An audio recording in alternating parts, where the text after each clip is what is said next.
બનાસકાંઠા જિલ્લાના દિયોદર પોલીસ સ્ટેશનના પોલીસ કર્મીઓ દ્વારા દિયોદર પોલીસ સ્ટેશનની અંદર વાલ્મીકી સમાજની મહિલાઓને ભાઈઓને ઢોરમાર મારવામાં હતો।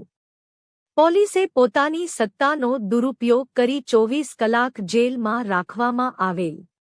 જામીન લીધા બાદ ધમકી આપવામાં આવેલ કે જો કોઈ જગ્યાએ જાહેર કરશો તો ખોટા કેસમાં અંદર કાયમ માટે નાખી દઈશું।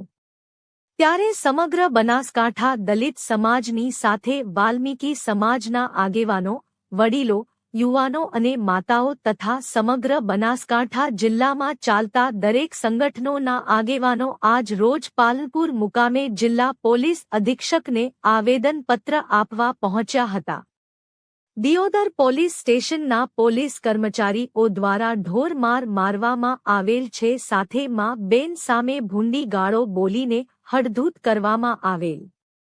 ખરેખર સમાજના માટે આ એક દુઃખદ ઘટના કહી શકાય। આજે દિયોદરમાં બનેલ, કાલે તમારા વિસ્તારમાં આવો બનાવ બનશે, માટે મારી વાલ્મીકી સમાજના દરેક ભાઈઓને નમ્ર વિનંતી છે, આપ સૌ આવો અને સાથે મળીને આ આવેદનપત્ર આપીને રજૂઆત કરી કે મારનાર અધિકારીઓ ઉપર કાયદેસરની ફરિયાદ લેવામાં આવે, જેથી આપણી બહેનો ભાઈઓને ન્યાય મળે।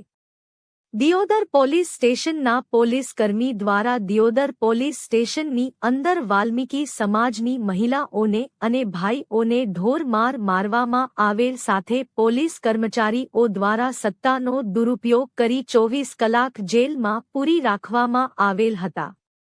જામીન લીધા બાદ વાલ્મીકી સમાજને ધમકી આપવામાં આવેલ કે જો કોઈ જગ્યાએ જાહેર કરશો તો ખોટા કેસમાં અંદર કાયમ માટે નાખી દઈશું।